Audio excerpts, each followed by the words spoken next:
Dirga. Apa? Masak apa Bu iki engko? Pengen mangan apa sampean? Mangan yang jaba lho, Bu. Mangan nang jaba piye karepmu? Ya mangan yang jaba kulineran. Kuliner apa? Kok ngejak kuliner iki? Mbak Kruti apa piye? Ora. Tapi aku mau tak langsung dicepakne piring. Demenku sing rendom jikuk-jikuk. Lah mau diadai piring iki njaluk diadai rinjeng apa piye kok mau diadai piring iki?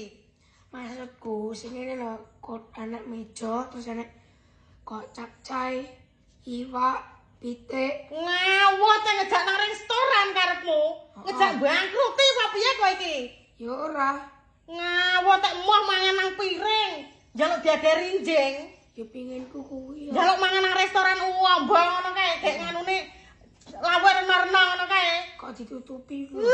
Kabeh rong jungkel ya seneng dijak mangan ngono kae. Kae ngono kae duwite ombo. Piro? Ya pokoke gambar Soekarno e kudune nggo 10 baru wani mlebu restoran. Ya wis engko tak jak kuliner nang Sego Loncom kono. Lawe tak kon dewek-dewekne.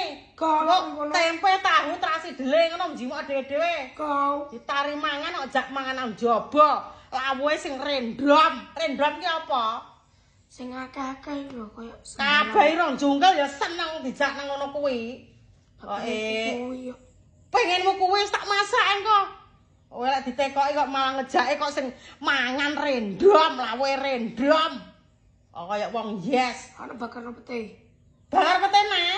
Ya ngono ae. Kok ngejak nang warung, nang kuliner. Lawe sak meja rendom. Ya engko tak jak nang kuliner loncom, sego loncom. Gah, Sego loncom kuwi engko lawe enek tempe, enek terasi dele, enek tahu milih dhewe kerupuk, ra apa-apa. asido. Rasito ya masak nang omah. Moh diadai piring, diadai rinjing apa piye? Marai emosi ya. Emosi. Ya emosi ya. Wis kan dasak nganu, sepatuan.